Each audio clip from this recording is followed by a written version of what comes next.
நற்செய்தி வாசகம். மத்தேயு எழுதிய நற்செய்தி 14ஆம் அதிகாரம். ஆண்டவரின் உயிருள்ள வார்த்தைகள் 22 36 முடிய. இயேசு கூட்டத்தினரை அவ்விடத்திலிருந்து அனுப்பி கொண்டிருந்தார்.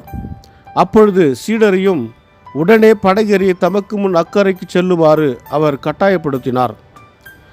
மக்களை அனுப்பிவிட்டு அவர் தனியே இறைவனிடம் வேண்டுவதற்காக ஒரு மலை மேல் ஏறினார். பொழுது சாய்ந்த பிறகு அங்கே அவர் தனியே இருந்தார். அதற்குள் படகு கரையிலிருந்து நெடுந்தொலை சென்று விட்டது. மேலும் எதிர்காற்று அடித்து கொண்டிருந்ததால் அலைகளால் படகு அலகழிக்கப்பட்டது.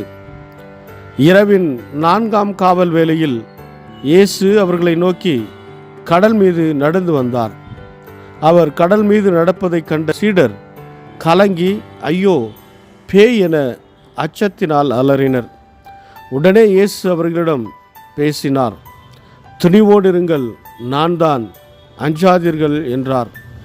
பேதுரு அவருக்கு மறுமொழியாக, ஆண்டவரே, நீர்தாம் என்றால் நானும் கடல் மீது நடந்து உம்மிடம் வர ஆணையிடும் என்றார். அவர் வா என்றார். பேதுருவும் படகிலிருந்து இறங்கி இயேசுவை நோக்கி கடல் மீது நடந்து சென்றார். அப்பொழுது பெரும் காற்று வீசியதைக் கண்டு அஞ்சி அவர் மூழ்கும்போது, ஆண்டவரே, என்னை காப்பாற்றும் என்று கத்தினார். இயேசு உடனே தம் கையை நீட்டி அவரை பிடித்து, நம்பிக்கை குன்றியவனே, ஏன் ஐயம் கொண்டாய் என்றார். அவர்கள் படகில் ஏறியதும் காற்று அடங்கியது. படகில் இருந்தோர் இயேசுவை பணிந்து, உண்மையாகவே நீர் இறைமகன் என்றனர்.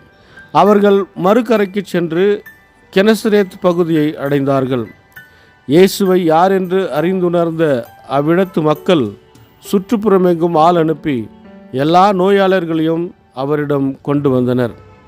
அவரது மேலுடையின் ஓரத்தையாவது அவர்கள் தொட அனுமதிக்குமாறு அவரை வேண்டினர். தொட்டவர் யாவரும் நலமடைந்தனர். இது வாழ்வு தரும் கிறிஸ்துவின் நற்செய்தி. கிறிஸ்துவே உமக்கு புகழ்.